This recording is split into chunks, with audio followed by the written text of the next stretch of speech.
Bonjour, comment ça va et comment va la santé?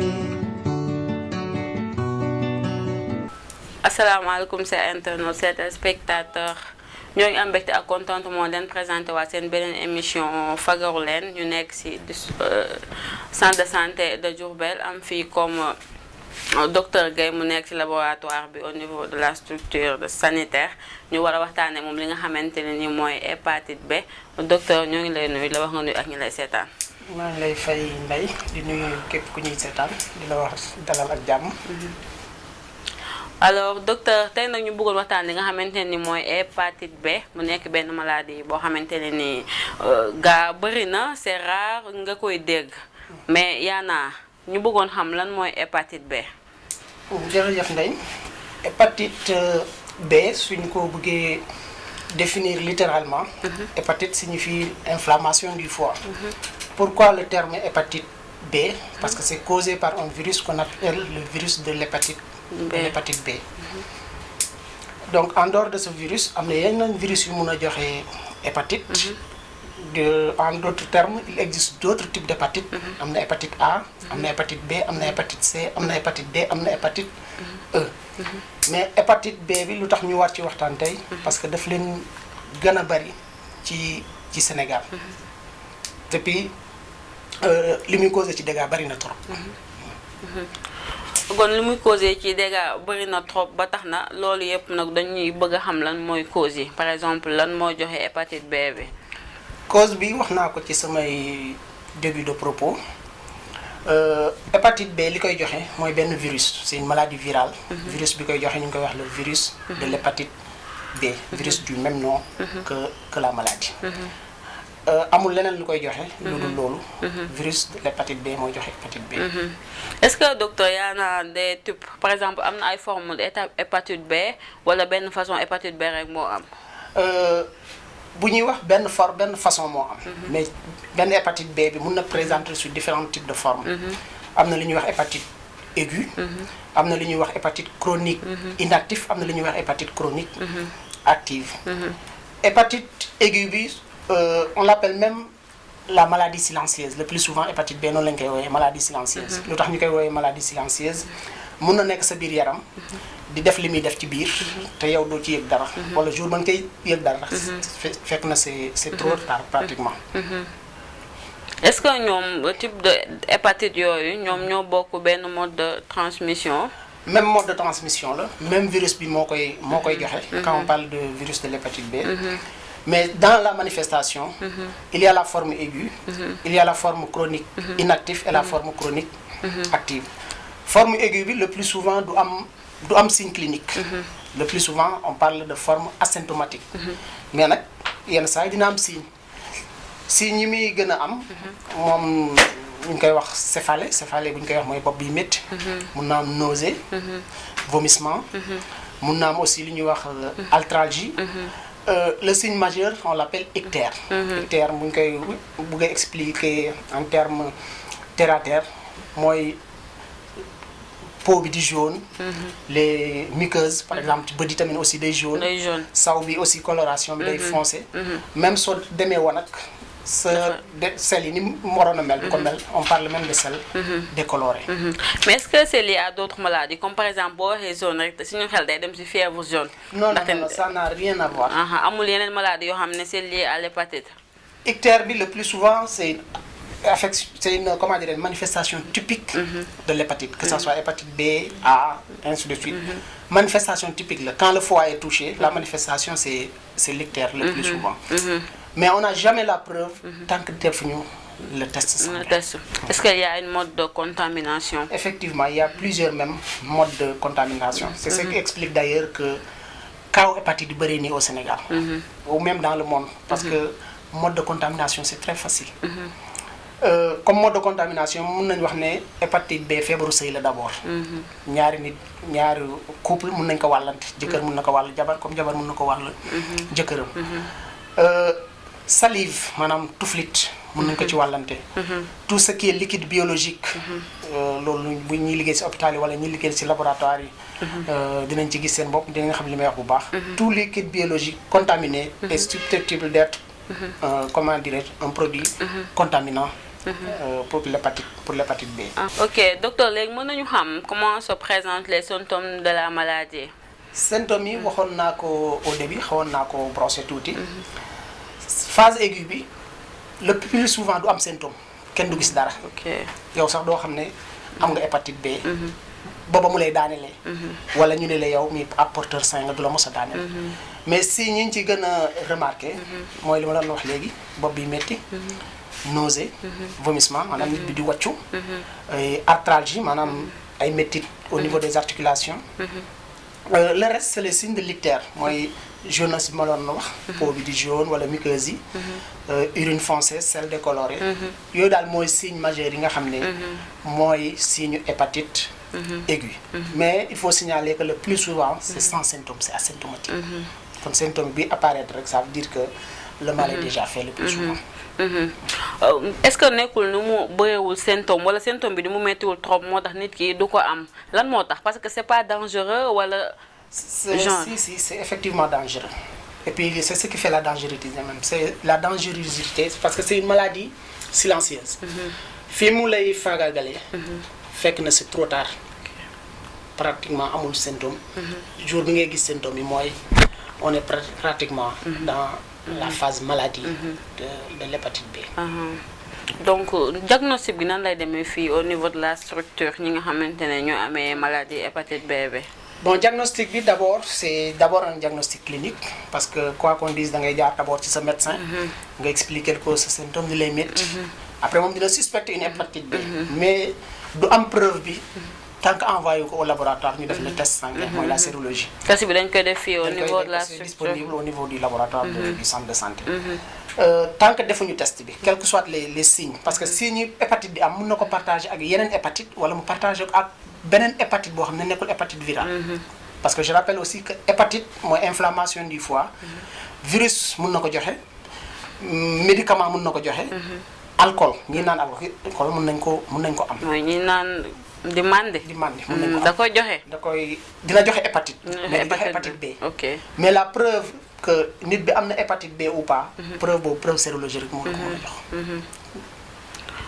Docteur lan moo tax doo leen def gon comme maladie bi c'est dangereux. et bu fekkente ne daf la laal ba nga xam ko c'est la phase finale. doo leen ay journée de dépistage yoo xamante ni dañu ñëw xool ba xam amee nañ hépatite B ou non. comme c'est dangereux pour la population ba pare du manifester wu comme que sibiru nu muy manifester woo wala yeneen genre maladie yi.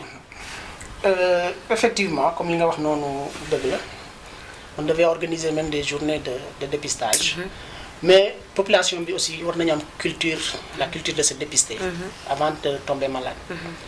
culture boobu suñu ko amoon. vraiment dina wàññi incidence bi de l'hépatite B au niveau du Sénégal.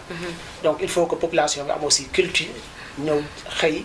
ñëw laboratoire nga damay seet sama yaram xam ne doomu jàngoro hépatite B wala déet. donc docteur léegi bu fekkente ne maladie bi dal na la ñu xam cause yi et tout. nga def diagnostic bi nan conséquences yi lan la maanaam lan la mën a jural yow mi nga xamante ne ni yaa am maladie bi. donc en dehors de signes yi ma waxoon léegi mooy les signes de l'hépatite aiguë mun na évoluer vers ce qu'on appelle la cirrhose. bu évoluer vers la cirrhose aussi mun na évoluer waat encore. joxe li ñuy wax le cancer primitif. cirrhose bi mooy. cirrhose bi en fait bu ñu koy wax c'est en quelque sorte une destruction. des cellules du foie au fur et à mesure. mun na évoluer ba joxe li ñuy wax cancer du foie. cancer primitif du foie. conséquence majeure bi loolu la cirrhose.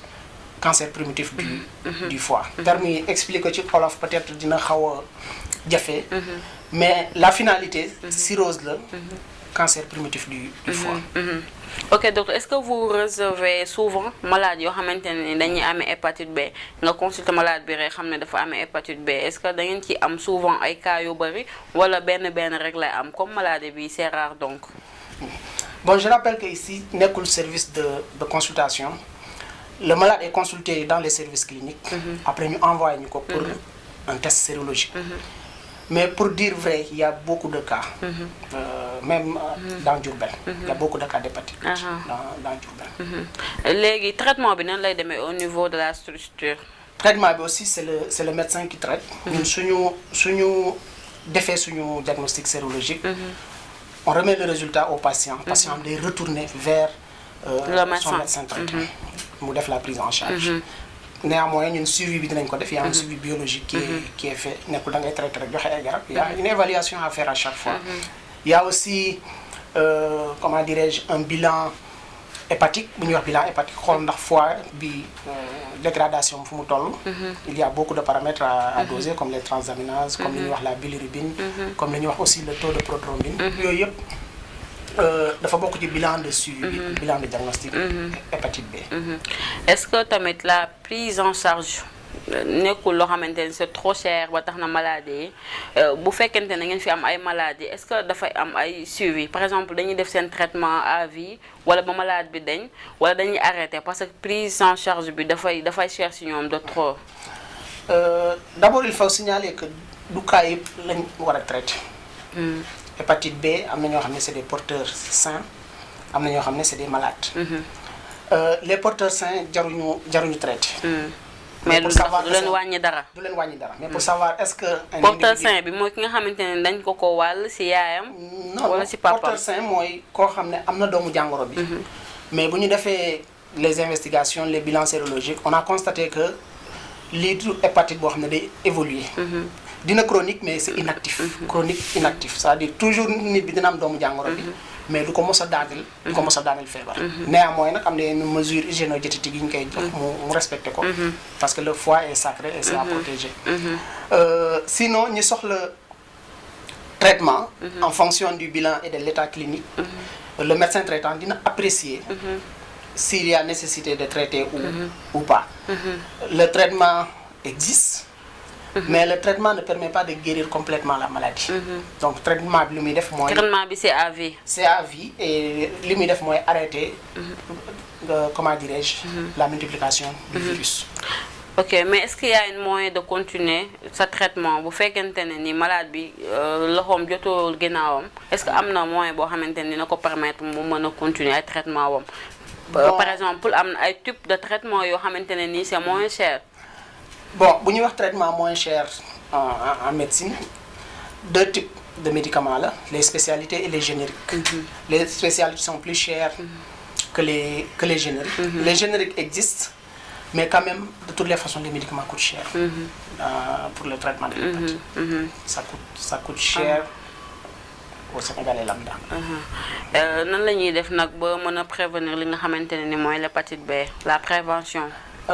Prévention hépatite B ci samay entame de propos waxoon naa ne que feebaru sëy la. kon feebaru sëy buñ koy fagaru day bokk ak yeneen feebaru sëy. mais comment on fait.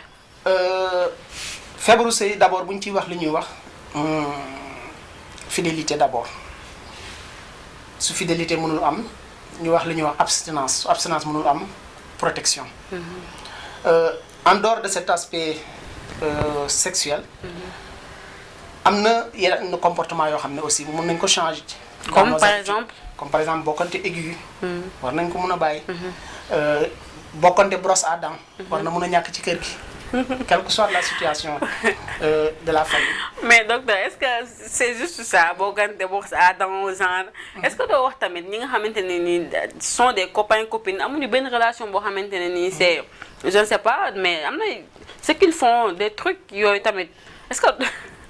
Donc, comme li ngay wax les trucs d'adolescence le fait de s'embrasser ainsi de suite ça permet la transmission mais yooyu mën nañ ko mais mën nga leen ko waxaale comme par exemple ñi koy def wala buñ ci mënul def ndànk tamit ñu wàññi ko. Bon li leen mën a wax foofu mooy que maladie sexuellement transmissible la que le fait de s'embrasser da koy joxe mën na ko joxe le fait de partager certains objets à la maison mën na ko indi. Tout ce qui touche la salive. Autre chose aussi dans la prévention am na vaccin. Il y a un vaccin très efficace qui existe. D'ailleurs ce vaccin mu ngi ci le programme élargi de vaccination parce que xale yi dañ koy jël. Et même actuellement on préconise de le prendre dès la naissance. bu xale bi juddoo balaa moom 24 heures sax war na jël vaccin contre l'hépatite B. Normalement. war na ko jël dina ko musal lu bari ci feebar bi. bu boobu jàllee aussi. bokk na ci li ñuy wax pentavalent. xale bi dina ko jël 6 semaines. mooy vaccination yi xale yi di jël. ok yooyu tamit dafay am yoo xamante ne nii pour xale bi du am hépatite B dafay am ci vaccination yi. da koy aar ci hépatite B bi comme ni mu koy aaree ci yeneen maladie yi. mais bu fekkente ne xale bi déjà dafa juddu am ko moom du ko mën a aar. xale bi li ñuy wax bu ko yaay ji ëmbee déjà am na bilan de grossesse bu muy def. avant accouchement. dès que yaay ji am ko ci biir grossesse bi rek. am na yenn mesures yu ñuy jëlaale. par exemple su ko yaay ji amee su accoucher automatiquement. am na lu ñuy wax antiglobuline contre l'hépatite B war nañ ko jox plus le vaccin. dans les 24 heures. après on fait des rappels 6 semaines 10 semaines et 14e semaine. dans le cadre du PV, du programme élargi de vaccination. Donc à chaque fois bu ko yaay ji amee ki koy suivre war naa may disposition yu muy jël. ba ci accouchement bi. dina mën a may xale bi mu mucc. et c'est possible. kon dégg ngeen docteur li mu wax pour mucc ci li nga xamante ne mooy hépatite B fidélité donc loolu nga wax fidélité bi d'abord. ci la bokk. ci la bokk ak yeneen truc comme li mu expliqué rek léegi mën nañu xam prévalence bi ci maladie hépatite B. Bon au Sénégal la prévalence on parle de 10 à 15%. Mais c'est sous-estimé parce que les gens ne se dépistent pas. Mais dans certaines couches aussi de la société, par exemple les professionnels du sexe, les homosexuels et tout, le taux dépasse les 15%. Mais les homosexuels tamit dañu koy amee. Le taux dépasse même les 15%. Donc en fonction du catégorie socio-professionnelle, on peut avoir le taux ou bien l'incidence dépasser les 15%. Maladie bi ci homosexuels yi est-ce que gënul ëppee foofu gon? J'ai bien dit que les professionnels du sexe et les homosexuels ont un taux plus élevé que la population générale. Lu waral loolu docteur? C'est facile l'explication, c'est une IST, c'est une infection sexuellement transmissible. Donc comme c'est des professionnels du sexe, ça explique la forte prévalence chez ces catégories de socio-professionnels. Alors docteur, lan ngay jox conseil population bi? Population bi le premier conseil bi ma leen jox mooy c'est le dépistage. Parce que nit bi waroo toog xamuloo am nga doomu jàngoro bu munti doon. Mais docteur dépistage est-ce que nekkul tamit c'est trop cher moo tax gars yi di ko daw tamit wala bu ñu defoon ay kii nu mu tudd journée de dépistage gratuite da ngeen di gis nit ñi mais tamit dépistage boo xamante ne ça coûte cher. Bon alors que Sénégal. Ça peut être un plaidoyer parce que on voit qu'il y a des dépistages gratuits pour le sida. Alors que hépatite B moo ëpp sida. moo ëpp cas sida peut-être il peut arriver un jour que. ñi yegg ci stade boobu. Mais comme yeggaguñu foofu ku nekk war na xam ni muy def ba du am hépatite wala su ko amee. du ko wàll ñu mu jege. Lenn rek la dépistage. soo dépisté woo nga xam am nga wala amuloo. soo amee. nga xam ni ngay def ba doo ko wàll kenn. bu dee da nga laaj traitement nga dem traité wu. parce que traitement bi lenn lay jariñ pour que évolution bi bañ a gën a gaaw. mais du ko guérir complètement. Autre chose aussi si dépistage bu dee amuloo ko. c'est l'occasion nga dem vacciner wu adultes yi tamit mën nañu vacciner wu. mën nga dem vacciner wu. bien vrai que la prise en charge n'est pas gratuite. pour les adultes et les adolescents mais quand même. Pour les enfants. Pour les enfants jusqu'à 9 mois on peut avoir le vaccin gratuit. Gon dégg ngeen yéen ñi koy seetaan vacciner xale yi nekk na xam ne c'est très important parce que da leen di aar si yeneen maladies même bu du hépatite B tamit am na yeneen maladies yoo xamante ne daf leen si aar alors docteur lan ngay tàggatoo. Bon li may tàggatoo mooy que fagaru ni ma koy waxee toujours moo gën faju. Mieux vaut prévenir que guérir. Et je vous dis que soigner coûte plus cher que prévenir. Et quand on fait la prévention, on n'est jamais invalidante le plus souvent. Da ngay xëy dem doxi sa soxla liggéeyi. C'est moins cher, c'est moins fatigant. Alors que boo xaaree ba feebar non seulement di nga tëdd. bu dee yow sa bopp rek nga yaakaaroon doo mën a liggéeyi. pour am loo fajoo. Donc miser sur la prévention. Et que l'hépatite B est là. L'hépatite B est là, silencieuse mais toujours là. Et les cas sont sous-estimés. Nekk na feebar bi nga xam ne nit ñi peut-être xam nañu tur bi nii mais xamuñu li muy def ci dëkk bi. Population. Et képp koo dégg ñu ne le cancer du foie moo ko rey le plus souvent. hépatite B lay doon. parce que c'est la première cause de décès par cancer du foie. Donc li may ñaax ñëpp. di ko ñaaxaat yaay yi aussi. ñu dem suñu ëmbee ñu dem visite. ñu xool seen yaram ndax am na doomu jàngoro wala amul. ñuy bañ a accoucher ci biir kër yi ñu dem accoucher hôpital comme ça avant les 24 heures ñu mun a leen la jox vaccin bi. Et après ça ñu respecter le calendrier vaccinal. Et en plus aussi prendre tous les mesures, ce qu'on appelle les mesures hygiéno-hygiéno-hygiéniques. Alors docteur ñu ngi lay gërëm vraiment ci dalal bi nga ñu dalal et tout ah ñu ngi lay jaajëfal bu baax ci disponibilité bi chers internautes ñu ngi leen di gërëm ci tàmm bi ngeen tàmm seen www.baoltimes.com. C'était votre émission Fagaru Leen présentée par Ndeye Diouf ñoo leen di jox rendez-vous beneen numéro ak beneen invité Mamadou maa ngi lay gërëm ah di la sant di gërëm waa Rési yëpp ah jaa ngeen def. Bonjour, comment ça va et comment va la santé?